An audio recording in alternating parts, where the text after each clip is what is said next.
So hello and welcome to the Amsterdam Film Show for October 2018. We've got a couple of reviews for you. A Star is Born, David Swatling's been to see that, and I've been to see the new documentary McQueen. And we'll also share with you a couple of highlights from the new releases in the cinemas in Amsterdam this month. And of course some special events and screenings and film festivals this month. From the 3rd of October, but ongoing, we've got cinema nights at the Andaz Hotel. So this is the start of a new cosy kind of movie series, and it's at that quirky kind of gothic looking hotel near Central Station. It's pretty pricey, but your ticket includes a welcome drink, what they're calling an artisan snack platter. You've also got for your ticket salted caramel, popcorn, and of course the film. So for their first film on the 3rd of October, they've chosen Alice in Wonderland. But the next one on the 7th of November is Grand Budapest Hotel. And then on the 1st of December, Love Actually. Now, I kind of like the concept of this, a cosy night in and what I think will probably be a lush atmosphere. And I quite like the snacks and stuff with the movie. But I'm not really big into the choice of films. So if they can do something about that, you might see me there. And throughout October, we've got Classicas season at the Rialto, and this one involves 3 quite old films, A Fistful of Dollars from 1964, director Sergio Leone, Thelma and Louise from 1991, director Ridley Scott, and Rosemary's Baby 1968, director Roman Polanski. So my tip of those, I think Thelma and Louise, I love that. I've actually got the DVD, but wouldn't mind seeing it again on a big screen. And those are playing throughout October, quite a few dates per film. So if you just have a look at rialtofilm.nl, you'll be able to check those dates. But they're 3 very different films. It doesn't seem to be tied in by any theme, just general classics. On the 11th of October, we have Styx with English subtitles at the Cine Centre. So Styx, the story is, a lone female sailor encounters a boat filled with refugees. It's an excellent high seas drama, apparently. So this is brought to us from the Cine Expat series, but this is a special. They've paired up with the PAF, which is the Parole Film Festival, and they're screening a couple of additional new foreign films with English subtitles. So Styx is just one of these screenings. The Parole Film Festival itself runs from the 10th till the 14th of October. So from the 4th of October, A Star is Born is on general release in Amsterdam and the Netherlands. Our critic, David Swartling, tells us what he thought. When it comes to film, I think generations are longer than they are in human terms. For instance, every 10 years or so is a new generation, but in films, I think it takes about 20 years. And a good example of that is with the remake and re-release of A Star is Born, which is a film that's been done over and over again since 1937. Actually a little earlier, but it was called A Star is Born for the first time in 1937 with Janet Gaynor and Frederick March, and it won an Oscar for Best Original Screenplay. And it really was a story of the time because it's a melodrama. And melodramas were popular back in the 30s, the beginnings of film.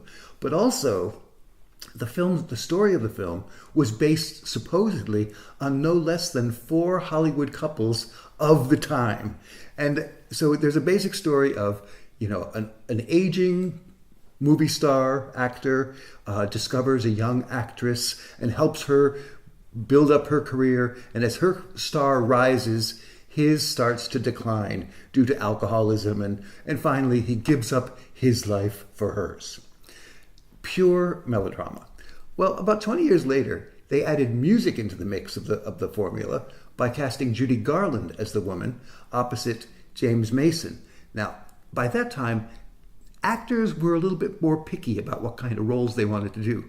So nobody wanted to be a failed actor. Marlon Brando turned it down. He said, I'm too successful to people to believe that I should be a failed actor.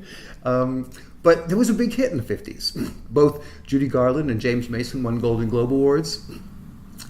Fast forward another 20 years, 1976, Barbra Streisand and, surprise, Chris Christopherson do it, and they bring it totally into the music world, the rock world, which worked better than the old Hollywood way that it was done before. Again, Barbra Streisand, this was a project for her. The men, James Taylor didn't want to do it. Mick Jagger didn't want to do it. Chris Christopherson, they took a chance on him. He turned out to be great. The movie, they both won Golden Globe Awards. It was the second highest grossing film that year in 1976. Still pretty much the same basic story. Melodrama. Fast forward to 40 years, to today. Bradley Cooper decides he wants to play the rock star. Now, they try as much as possible to do an update here. They've got Lady Gaga playing a not so much young singer, an early 30s woman who never really pursued her singing career, even though she's really good. She plays nights in a drag bar singing her songs, but she's ready to break out of that life, and Bradley Cooper helps her to do that. Now, they've got the YouTube generation, they've got the kind of star that Lady Gaga is. All of that brings it right up to today. But the problem is, today, melodramas aren't quite to taste. And the world has changed a lot. For instance, it seems to me that rather than a man who might be jealous of a young star eclipsing his career, rather than maybe killing himself, he'd kill her. There's a whole different. Yet the plotting of the movie stays pretty much to the formula that was started back in the 1930s. That being said, Lady Gaga is fantastic. She is really. It's the first time that I see her. Okay, I saw a couple of episodes of American Horror Story. She was doing the same kind of presentational performance, that she does in her videos. But in this, I felt like for the first time, I really saw Lady Gaga for the girl that she actually is, as opposed to the star that she is. It's a beautiful performance. The singing is fantastic. In fact, the music scenes in the movie in general are great, partly because they actually filmed them at rock concerts. Bradley Cooper's big rock scene was filmed in Glastonbury, ironically, during Chris Christopherson's set. It has a real sense of being there. They filmed all the music live rather than lip syncing, because the story is told through the music. More so, they've really trimmed the melodramatic scenes down to a minimum.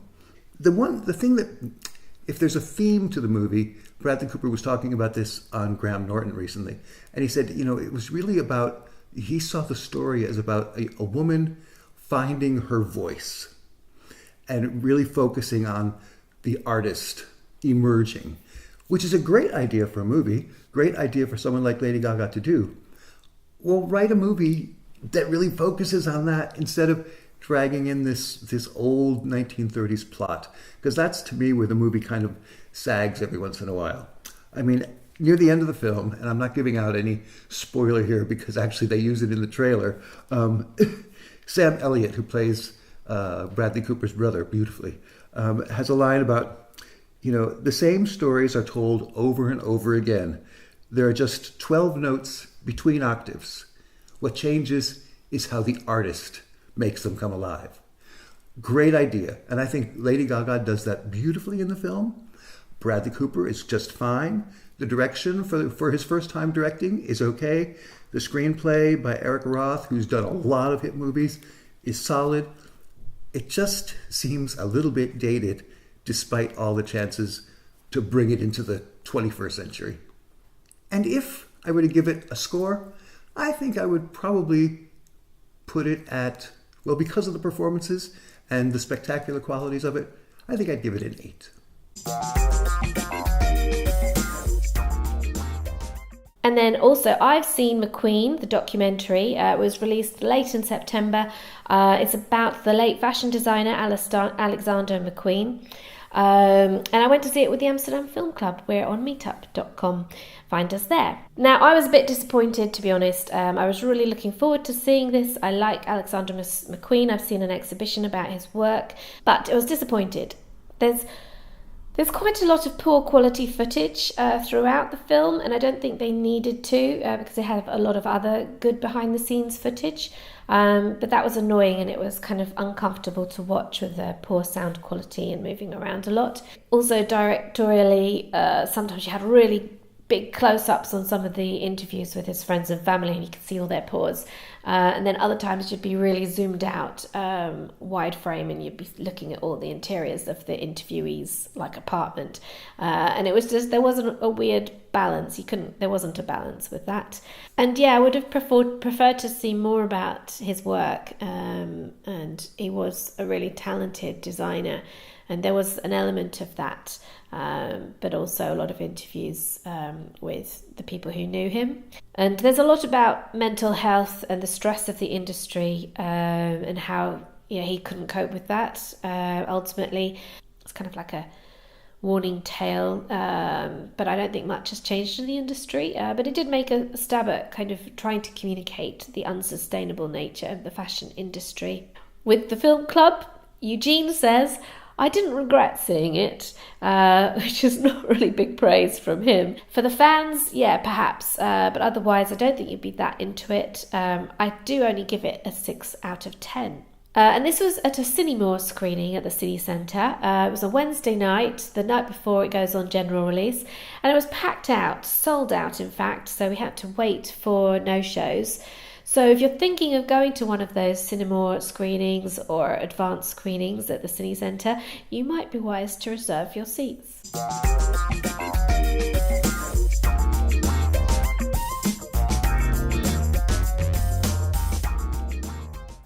Okay, so what else is out in the Dutch cinemas?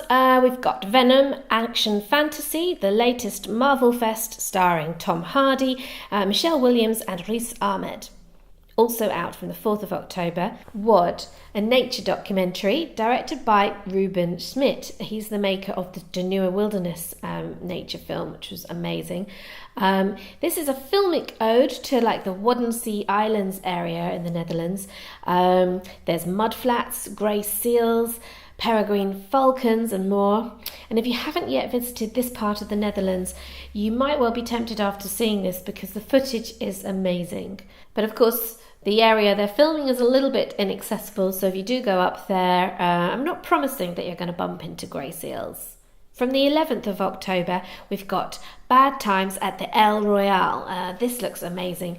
It's suspense. Director, screenwriter Drew Goddard, and he's also produced The Martian and The Cabin in the Woods before this. It's got Chris Hemsworth, as you've never seen him actually, mooching around malevolently. Also Jeff Bridges, John Hamm, and many more. IMDb says, 7 strangers, each with a secret to bury, meet at Lake Tahoe's El Royale, a run-down hotel with a dark past. Over the course of one fateful night, everyone will have a last shot at redemption before everything goes to hell. Now, this is billed as a suspense thriller, but there are hints and rumours that it's got a bit of black comedy in it as well. And given this director's kind of history with those other films, The Martian and Cabin in the Wood, that could be likely. Great stars, good solid director. What's going on down there at the El Royale? If you go and see it, let us know. From the 18th of October, we have First Man, a drama leading up to and during Neil Armstrong and team's attempts to land on the moon. Directed by Damien Chazelle, so the director of La La Land and more, and it's starring Ryan Gosling and Claire Foy, to name a few. So when I look at the trailer for this, I just get a big yawn. I'm really not into the story. I don't really care much about it. It doesn't seem to me that much suspense. And I suppose I'm most curious to see it, to see whether Damien Chazelle has managed to sneak in any sneaky jazz references. From the 25th of October, we have The Girl in the Spider's Web, also starring Claire Foy. It's a crime thriller. So this is based on characters from the Stieg Larsson best-selling Millennium trilogy, but it's also a new book in the series since Larsson died, and it's by a new author. But as far as an English language film production goes, this is the follow-up to The Girl with the Dragon Tattoo, starring Daniel Craig and others, but this film has chosen to introduce a completely new cast to the story, hence Claire Foy. And yet, Lizbeth Salander was by far the most interesting character out of the previous books and films. And yes, she has a troubled past, but she's got intelligence and wit. She's got a big drive for revenge. So this film very much puts her in the central focus, and I think that would be good. Claire Foy looks like she's shining in this. It's a very different role from her role in The Royals in The Crown as the Queen Elizabeth. So this looks good.